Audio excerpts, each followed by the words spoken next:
What's going on, Falcon fan? This your boy Ricondo coming back at you with another video. So today we'll talk about the pre-draft press conference from Terry Fontenot and Arthur Smith today. And then we're going to get into my final mock draft that you guys can see here on the side. We'll talk about the reason why I went and picked these guys and what you think about how I did as the Falcons GM. Alright, so before we get into that, guys, please go ahead and subscribe to the channel.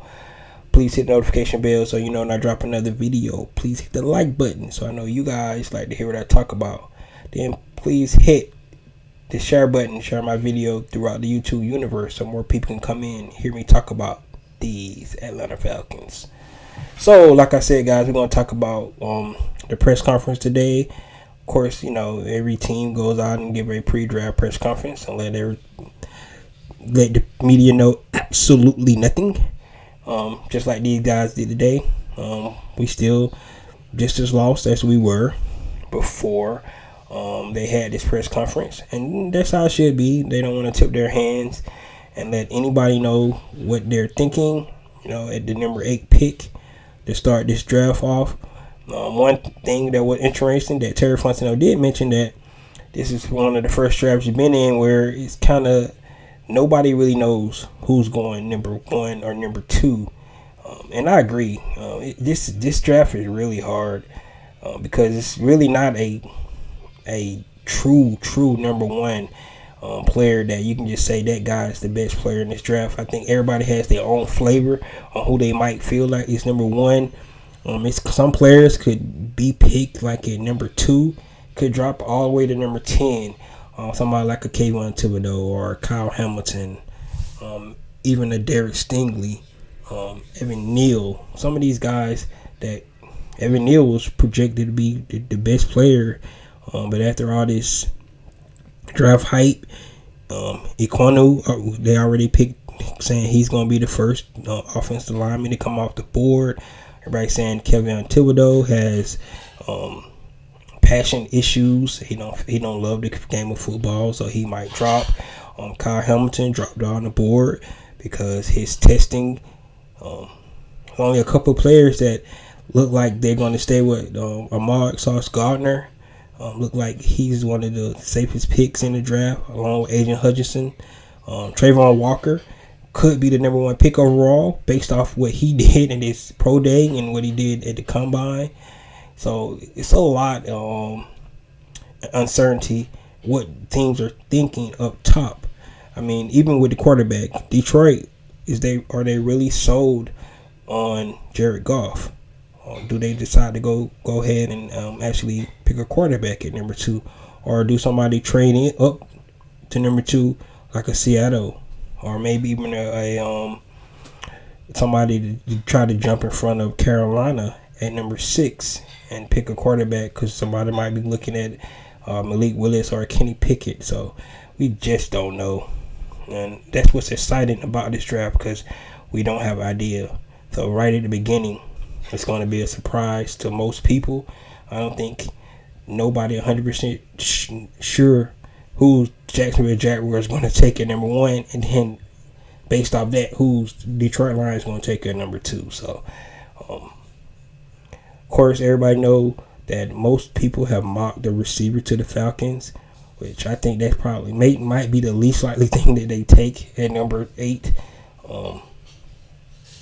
I could definitely see them taking a quarterback at number 8. Well, we just have to see. But they talked about best player available today, and they emphasized that again. They're not going to reach for needs. That's the whole purpose of free agency, going to fill some of these holes, and then you won't have to go out and reach for players that you feel might be overvalued. Terry Fontenot also mentioned that it's rarely 32 first-round picks in the draft, so if they was to trade back, they already have a line where they would say we won't get a first-round pick if we trade to this line. Of course, he didn't give us that place, you know, moving back, but that lets us know that they have planned out if they do decide to move back in the draft, or he even mentioned moving up in the draft. So we just have to see what happens. But I think all cards are on the table for the Falcons because this is a retool year for this team. I'm gonna be with them. I'm not gonna say rebuild because I like that. I don't like the idea of people thinking we just gonna suck this year. But so I think it's gonna be exciting. Once again, like I said, guys, they didn't say anything that we didn't already know. We just gotta wait the Thursday and see what happens. So that's pretty much all I gotta say about the press conference. Let's get into my final mock draft. I picked this draft based off what I felt like the Falcons was going to do. Just simply as that. Was in my gut. I have no idea what they're going to do. And more than likely, a lot of these guys might not even be there at this pick. So, but here we go, guys. My first pick, number 8 overall, the Atlanta Falcons select Jermaine Johnson, edge out of FSU. I think he might be the best pass rusher in this draft. I think he has the most polished pass rush anyway. So he might not even be there at number 8. He might even be the second or third edge rusher to come off the board ahead of a Kayvon Thibodeau. So we just definitely don't know. But in my mock draft, he was here at number 8. So I went ahead and took him at number 8. And then number 43, the Atlanta Falcons select Travis Jones, interior defensive lineman. Of course, you would love to have somebody like Jordan Davis at this spot. Of course, you would have to get him at number 8 probably, because he's definitely going to go probably in the first 15 picks. I just didn't feel like the Falcons would take him at number 8. That would have been a pick with my heart instead of, like I said, with my mind. I just felt like they wasn't going to pick him at number 8. I have did mock drafts where I took Jordan Davis, of course.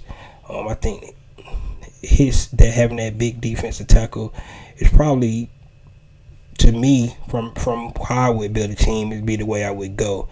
However, I picked Jermaine Johnson because he only had 18 sacks, and I think it's a passing league. You got to get after the quarterback, so that's why I went to pass rusher instead of defensive lineman. But being able to get Travis Jones at 43, I think definitely he's not a Jordan Davis, but actually he had more pressures than Jordan Davis.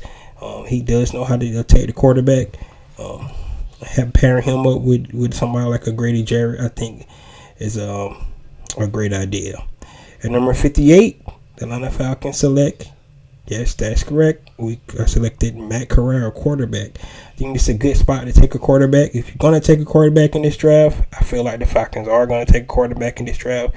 Hopefully, they don't do like some mocks saying they're going to go back into the first round and pick a quarterback.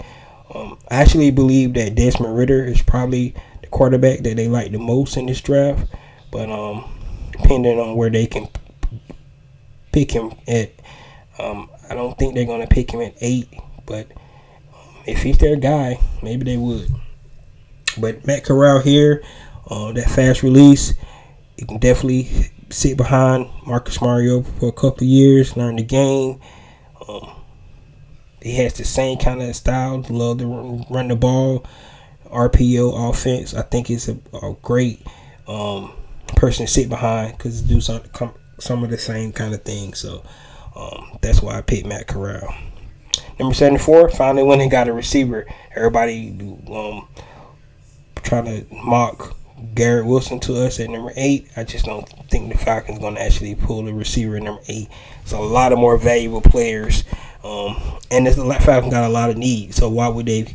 I just don't see them having Garrett Wilson at the top of their leaderboard on their board. So we got Khalil Shakir. This guy is explosive. Somebody good to bring in to the team to add with those veterans that we got. Not a number 1, but we could have receivers by committee instead of having a number 1 receiver right now. We still do have a number 1 receiver. I don't know if he's going to be back next year, but we still do got Calvin Ridley on this team, believe it or not.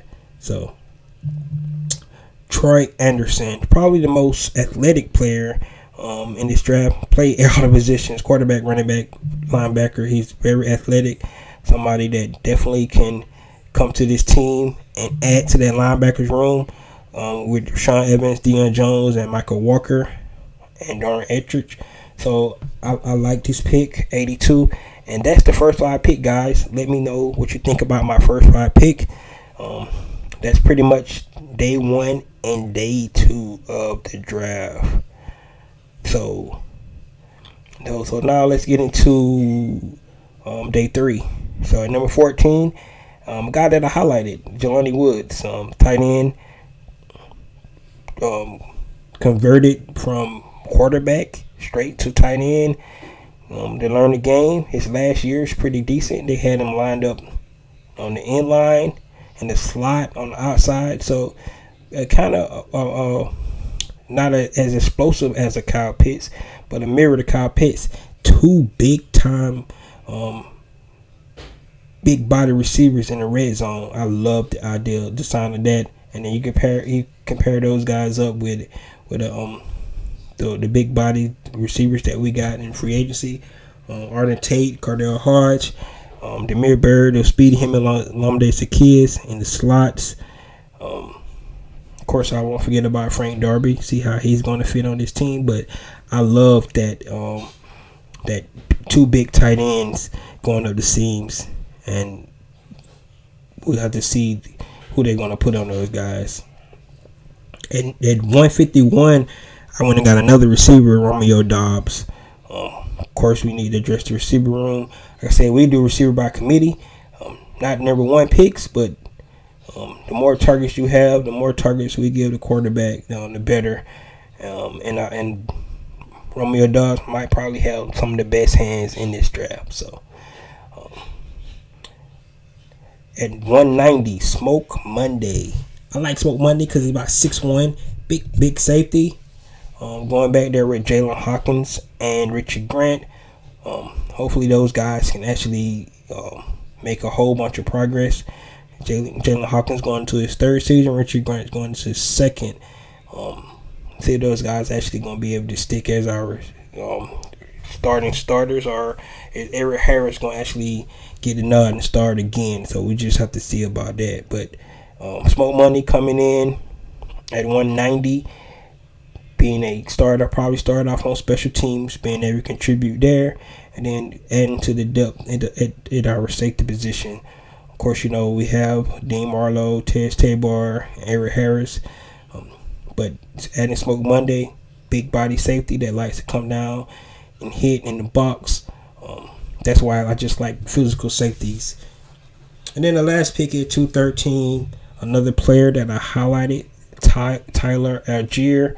Out of BYU, like I said, converted linebacker to running back that loves to run over people. Hard to tackle, a big body running back, something that we hope Mike Davis was going to be last year.